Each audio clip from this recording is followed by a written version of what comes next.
पिछले पार्ट में हमने देखा कि बाई डीमन एम्परर को ख़त्म कर देता है और क्विंगलैन पीक पे वापस आ जाते हैं। इस पार्ट की शुरुआत में हमें दिखाया जाता है कि क्विंगलैन पीक पे बाई लकड़ियाँ काट रहा है और सू मैजिक प्रैक्टिस कर रही है, पर सू लगातार छीके जा रही थी।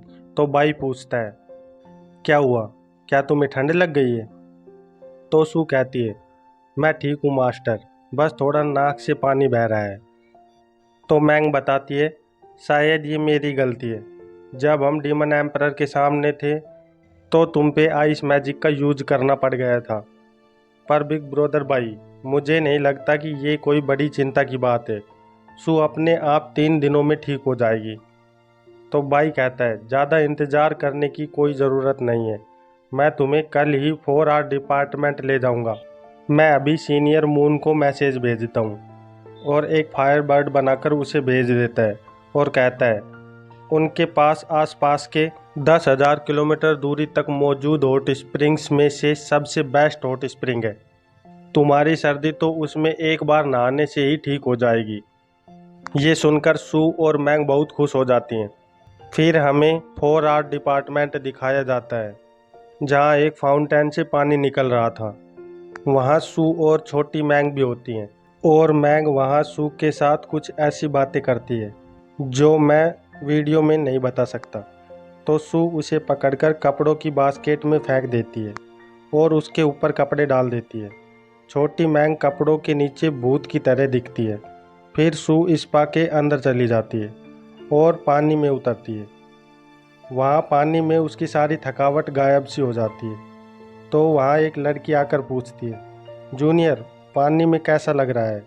तो सू कहती है, ये बहुत अच्छा है। पानी की ठंडक मैं अपने पूरे शरीर में महसूस कर पा रही हूँ। तो दूसरी लड़की कहती है, हाँ, ये 4R डिपार्टमेंट का हॉट स्प्रिंग पूरे एकेडमी का सबसे बेस्ट हॉट स्प्रिंग है।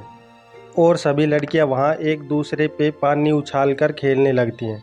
तभी सू को पूल के पास अजीब से जानवर दिखाई देते हैं, जिन्हें देखकर वह कहती है, ये क्या चीज़ है? और वो अजीब प्राणी पानी के पास ही मस्ती कर रहे थे। तो वहाँ मौजूद एक लड़की बताती है, ये डीमंस हैं, इन्हें स्टारलिंग डीमन कहते हैं। इन्हीं की वजह से पूल का पानी एकदम साफ रहता है। तो दूसरी लड़की कहती है कि इस हॉट स्प्रिंग के पानी की इतनी अच्छी क्वालिटी इन्हीं के कारण है और वो स्टारलिंग आपस में मस्ती करते रहते हैं। तो सू उन्हें देखते हुए सोचती है, क्या सच में ये ही स्प्रिंग वाटर को साफ रखते हैं? क्योंकि मुझे अपनी पास्ट लाइफ में इनकी कोई जानकारी नहीं थी। तो क्या ये कोई नई प्रजाति है? तभी वहाँ 4R डिपार्टमेंट की वाइस इंस्ट्रक्टर ल्यू आती है और सू को कहती है, ट्रायल एग्ज़ाम में ज़्यादा पॉइंट लेने के लिए तुमने क्या क्या किया? तुम तो एक कद्दू हो। तो सू कहती है, क्या तुमने मुझे कद्दू कहा? तो ल्यू कहती है, और अनपढ़ और जाहिल भी। मुझे तो लगता है तुम और तुम्हारा मास्टर एक जैसे ही हो। मैं तुम्हें दिखाती हूँ स्टारलिंग का सही से इस्तेमाल कैसे करते हैं। और स्टारलिंग की ओर पैर करके कहती है, इधर आओ। तो सारे स्टारलिंग भूखे भेड़ियों की तरह ल्यू की ओर भागते हैं और ल्यू के पैर साफ करने लगते हैं, जिन्हें देखकर सू सोचती है, तो ये ऐसे विचारों की लड़की है। और रियो रॉक्सी कहती है, जूनियर सू, इसकी बातों को दिल पे लेने की कोई ज़रूरत नहीं है। ये बस अपना गुस्सा निकाल रही है, क्योंकि ये हमारी मास्टर को नहीं हरा सकती। तो ल्यू कहती है, मैं ऐसी औरत से लड़ाई करना भी नहीं चाहती जिसमें आत्मसम्मान ही न बचा हो। मैंने अपनी आंखों से बाई को उसके साथ कमरे में जाते देखा है। सू ये सुनकर थोड़ी चौंक जाती है। फिर हमें बाई को दिखाया जाता है, जो कह रहा था, सीनियर, ये मुझे ठीक नहीं लग रहा है। तो मून कहती है, इसमें क्या ठीक नहीं है? ऐसा मत दिखाओ कि तुम ये नहीं चाहते हो। तो बाई कहता है, ऑफ कोर्स मैं चाहता हूँ, पर तुम्हें नहीं लगता घर के अंदर खाना रोस्ट करना थोड़ा अजीब है? तो मून कहती है, अजीब तो वो था जो तुम ट्रायल एग्ज़ाम के बाहर खाना पका रहे थे। तुम कब से ये छोटी बातों को ध्यान देने लगे? तो बाई कहता है, पर ये दोनों बातें अलग अलग हैं। एक आदमी और एक औरत आधी रात में एक ही कमरे में, ठीक नहीं लगता। तो मून कहती है, तुम ऐसी बातों की चिंता क्यों कर रहे हो? तुम्हारी तो पहचान ही एक ब्राइट इंसान के आसपास घूमती है। और हमें बाई के बचपन का दृश्य दिखाते हैं जहां वह अपने मैजिक से मून को छेड़ रहा था। तो बाई कहता है, उस वक्त मैं थोड़ा नादान था। अब बताओ तुमने मुझे यहाँ किस वजह से बुलाया है? तो मून कहती है, अब तुम बोरिंग हो गए हो।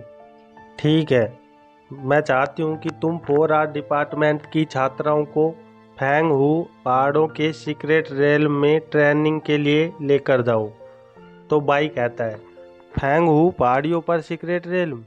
मैंने तो कभी इस बारे में नहीं सुना। तो मून बाई से चिपकते हुए कहती है, क्योंकि ये सीक्रेट रेल्म हाल ही में खोजा गया है, तो मुझे कोई ऐसा चाहिए जो उस जगह को देख सके। और मून के चिपकने से बाई थोड़ा अनकंफर्टेबल हो जाता है, पर फिर वह कहता है, तुम मजाक कर रही हो? मैं तो एक कमज़ोर इंसान हूँ, मैं कैसे डिसाइपल पर ध्यान रख सकता हूँ? तो मून कहती है, जैसे कि मुझे पता नहीं है कि तुम कितने ताकतवर हो, तुम जितना दिखाते हो उससे कहीं आगे हो। तो बाई कहता है, पर मैं अभी अपने डिसाइपल को पीछे छोड़कर नहीं जा सकता। तो मून कहती है, इस बार ट्रायल एग्ज़ाम पूरा नहीं हो पाया, तो हम वहाँ से रिसोर्स इकट्ठा नहीं कर पाए। तो अगर हम इस सीक्रेट रेल्म को एक्सप्लोर करने में सफल रहे तो 4 आर्ट डिपार्टमेंट को ज़रूरी रिसोर्स मिल जाएंगे, पर इस वक्त मैं एकेडमी छोड़कर नहीं जा सकती। तो बाई कहता है, अगर ऐसी बात है तो ठीक है, मैं वहाँ चला जाता हूँ। तो मून खुशी से कहती है, मुझे पता था कि तुम मान जाओगे, तुम आज भी उतने ही क्यूट हो जितने तुम बचपन में हुआ करते थे। और वहाँ सू और बाकी डिसाइपल आ जाते हैं। तो सू बाई से कहती है, चलो वापस घर चलते हैं। और बाई का हाथ पकड़कर खींचते हुए कहती है, सीनियर आंट मास्टर मून, मैं अपने मास्टर के साथ जा रही हूँ। तो बाई मून को कहता है, ठीक है, अब मैं चलता हूँ, और हॉट स्प्रिंग यूज करने देने के लिए तुम्हारा धन्यवाद। तो मून कहती है, ठीक है, हमारे वादे को मत भूलना। और बाई और सू वहाँ से चले जाते हैं। उनके जाने के बाद रियो और रॉक्सी मास्टर मून को छेड़ने लगती हैं। फिर हमें अजूर बर्ड पीक दिखाया जाता है जहाँ बाई सू को नई मैजिक टेक्निक सिखा रहा था, और वहाँ पैदा हुई मैजिक एनर्जी सू के अंदर समाने लगती है।